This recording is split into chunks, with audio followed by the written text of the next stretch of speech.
मेरी मॉम और डैड के इतने लड़ाई झगड़ों की वजह से हम कभी एक नॉर्मल फैमिली हो ही नहीं पाए थे। तो 3 साल की उम्र से मैं एक हॉस्टल में ही रहती थी। बचपन से एक नॉर्मल फैमिली नॉर्मल नहीं रही थी मेरे लिए, क्योंकि ऑब्वियसली फैमिली में हम क्या होते हैं, आप साथ में खाना खाते हो, पानी पीते हो, कुछ शेयर करते हो, मस्ती करते हो और साथ में रहते हो। बट ये सब बिल्कुल भी ना एक नॉर्मल फैमिली थी, ना मेरे लिए कुछ भी इनमें से नॉर्मल था। बट आई थिंक मुझे और कुछ पता नहीं था, बिकॉज ये एक ही फैमिली मैंने भी एक्सपीरियंस किया था। जब एक दिन मैं हॉस्टल से घर आई तो मुझे पता चला मेरी मॉम एक्चुअली भाग चुकी थी, क्योंकि मेरे पापा ने बोला था उन्हें अच्छा नहीं लग रहा घर पे और हमारी लड़ाई वो तो चले गए। तो मैं बहुत ही अपसेट थी उस बारे में, बट देन मैं कुछ ज़्यादा कर नहीं पाई क्योंकि वो मेरी मॉम का डिसीजन था। फिर ऐसे ही कुछ साल बीते, मॉम आया करती थी, जाया करती थी, कुछ इतना बदलाव नहीं लगा और मैं भी एक टाइम के बाद बहुत यूज्ड हो गई थी उस बात से, क्योंकि ऐसा लगा कि शायद यही नॉर्मल लाइफ है, ऐसा होता है, लोग आते हैं जाते हैं, नॉर्मल चीज़ है। तो एक इवनिंग मैं और मेरी बहन बस शाम को ऐसे ही बैठे थे खाने की बात, तो मेरी बहन ने मुझे, मैं ऐसे बैठा करते थे, मुझे बहुत टीवी पसंद था, तो हम देख ही रहे थे, मेरी बहन ने मुझे पूछा, महक तुझे पता है रेप क्या होता है? आई वाज लाइक ऑब्वियसली मुझे पता है, किसे नहीं पता, हम सीरियल्स में, टीवीज में हर मतलब देखते ही है। तो उन्होंने बोला मेरे साथ रेप हुआ है। मैं बहुत ज़्यादा शॉक थी, ऑब्वियसली शॉक थी, क्योंकि मेरी बहन तो हमारे ही साथ रहती थी, रेप कैसे हो सकता है ये? तो मेरा नेचुरल रिएक्शन था कि कुछ भी नहीं ऐसे बोलते हैं कि क्या हो गया है। तो उन्होंने बोला हाँ, हमारे पापा ने मेरा रेप किया और ये आज या कल की बात नहीं है, मेरे साथ 3 साल से रेप होता गया है महक, और मैं कहीं और बता नहीं सकती, तो मैंने आज मुझे बताना था तुझे, क्योंकि तू ये ट्रुथ डिजर्व करती है। मैं बहुत ज़्यादा शॉक्ड थी, क्योंकि मेरी बहन के साथ रेप हुआ मेरे लिए बहुत दुख की बात थी, बट मेरे खुद के पापा के साथ रेप हुआ और हम 3 ही रहते थे, तो मेरे पापा के थ्रू मेरी दी का रेप हो रहा था, मुझे खुद को नहीं पता था। मुझे सुन के बहुत ज़्यादा सैड फील हुआ। हम सब हमेशा ऐसे सोचते कि अगर मैं इस जगह पर होती तो मैं ज़्यादा बेटर होती, अगर मैं उस जगह होती तो मैं, या हमारे पास जो होता है हम कभी खुश नहीं होते, बट जब ज़िंदगी में कुछ हो रहा होता है तो हमारे पास एक्चुअली ज़्यादा चॉइसेस नहीं होते हैं। तो कुछ दिन बाद ऐसे ही रहा, मैं अपने पापा को देखती थी खाने पर, पापा दीदी हम बैठे, एकदम सब नॉर्मल हुआ करता था कि आप कोई भी, सब, मैं खुद एज अ फैमिली नहीं समझ पाई थी कि एक्चुअली मेरे घर पे ऐसा कुछ होता है। एंड नॉर्मली आई थिंक यही होता है हमारे घर पर कि घर के अंदर बहुत कुछ होता है, हमें पता नहीं चलता।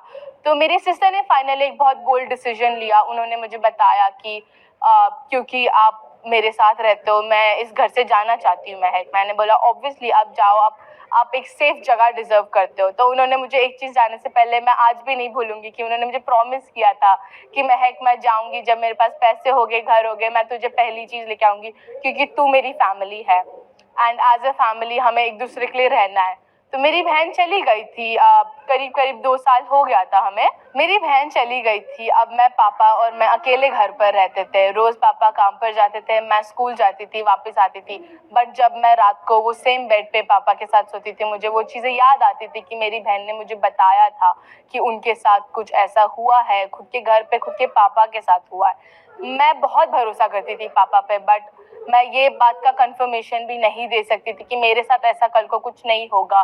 मैं सुबह उठ के ये चीज़ नहीं रिग्रेट करूँगी कि मुझे पता था मेरे खुद के घर पे ऐसा, और मैं रोक नहीं पाई। तो हर दिन जब मैं उस बेड में उस आदमी के साथ सोती थी, मैं ये 1 मिनट के लिए भी भूल नहीं पाई थी कि शायद अगर उसने ऐसा कुछ नहीं किया होता तो मेरी बहन अभी मेरे पास होती, मेरे साथ होती, और शायद मैं भी ये डर से नहीं गुजरती। बट वो एक दिन भी ऐसा नहीं रहा कि मैं वो डर को भूल पाई या चैन से सो पाई। मैं जब सोती भी थी, सो के उठती थी, तो मुझे ऐसा डर लगता था कि मैं कैसे कंडीशन में उठूंगी, मेरे आसपास क्या होगा, मैं कैसी हालत से होगी, क्या मैं उस हालत से अभी निकल पाऊंगी कि नहीं, क्योंकि मैंने अपनी बहन को वो जीते हुए देखा और मुझे बहुत ज़्यादा डर लगता था इस बात पे कि मैं भी वही जीऊंगी। तो ऐसे ही जब होता गया, करीब करीब 2 साल हो गए थे अभी, एक दिन भी मुझे ऐसा भूलने नहीं दिया उस आदमी ने कि ऐसा भी कुछ हुआ है या मेरी बहन जहाँ है उनकी वजह से है। पापा के साथ रह के अब मुझे 2 साल हो गए थे अकेले, और एक दिन मैं फाइनली अपनी बहन से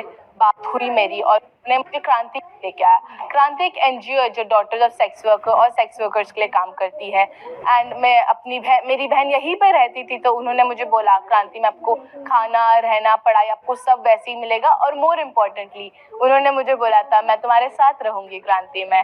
और मुझे वो खुशी, आई थिंक मुझे 2 साल तक मैं नम हो गई थी वो खुशी को लेके।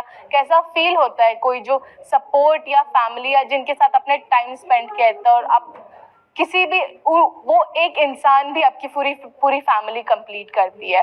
तो जब मैं तान्या दी से मिली मैं बहुत ज़्यादा खुश थी, और मुझे टाइम नहीं लगा बोलने की हाँ मैं क्रांति में रहूँगी, मैं यहाँ जो चाहिए करूँगी, जितना चाहिए पढ़ूँगी, बट मुझे क्रांति में आपके साथ रहना है more important.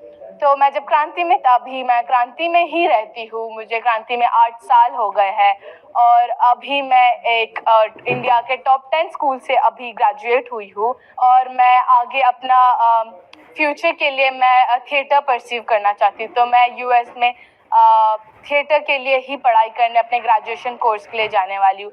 But more importantly मुझे जब मैं एक्ट करती हूँ, जब मैं स्टेज पे होती हूँ, जब मैं अपनी ज़िंदगी के बारे में शेयर करती हूँ लोगों से, तो मुझे ये नहीं याद आता कि मैं क्या थी क्या से, बट मुझे बस ये याद आता है कि कैसे मैं कहाँ थी और मैं केपेबल हूँ कहाँ आने के लिए। आप कहाँ से आते हो वो मैटर नहीं करता, बट आप जो जाना चाहते हो, अगर आपको राइट सपोर्ट और मोटिवेशन मिले और ज़िंदगी में आपका एम क्लियर हो, तो आप बहुत कुछ कर सकते हो।